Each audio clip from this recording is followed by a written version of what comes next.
T20 ప్రపంచ cup title ని పాకిస్తాన్ గెలుచుకుంది. ఫైనల్లో బంగ్లాదేశ్ ని 10 వికెట్ల తేడాతో ఓడించి హిస్టరీ క్రియేట్ చేసింది.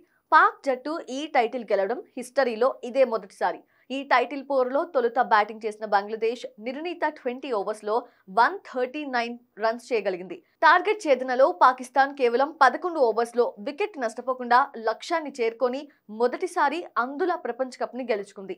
ఈ విజయం పాకిస్తాన్ కి చిరస్మరణీయమైంది. దీనికి కారణం ఈ మొత్తం టోర్నమెంట్ లో ఎవరూ వారిని ఓడించలేకపోయారు. పాకిస్తాన్ అందుల క్రికెట్ కౌన్సిల్ చైర్మన్ సయ్యద్ సుల్తాన్ షా ఈ ఘనత సాధించిన తమ జట్టుని అభినందించారు. అయితే ఈ అందుల టీ20 ప్రపంచ కప్ టోర్నమెంట్ 2012వ సంవత్సరంలో ప్రారంభమైంది.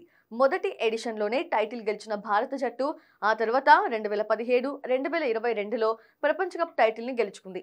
అందుల టీ20 ప్రపంచ కప్ లో టైటిల్ హ్యాట్రిక్ సాధించిన భారత్ ఈసారి టోర్నీలో పాల్గొనలేకపోయింది. ఈ ఏడాది అందుల టీ20 ప్రపంచ కప్ ని పాకిస్తాన్ లో నిర్వహించడం వలన, అలాగే ఛాంపియన్స్ ట్రోఫీ 2025 కి సంబంధించిన వివాదం కారణంగా భారత ప్రభుత్వం తమ అందుల జట్టుని సరిహద్దు దాటి పంపడానికి నిరాకరించింది. అయితే అందుల టీ20 ప్రపంచ కప్ లో పాకిస్తాన్ ఇప్పటి వరకు 2 సార్లు ఫైనల్ కి చేరింది.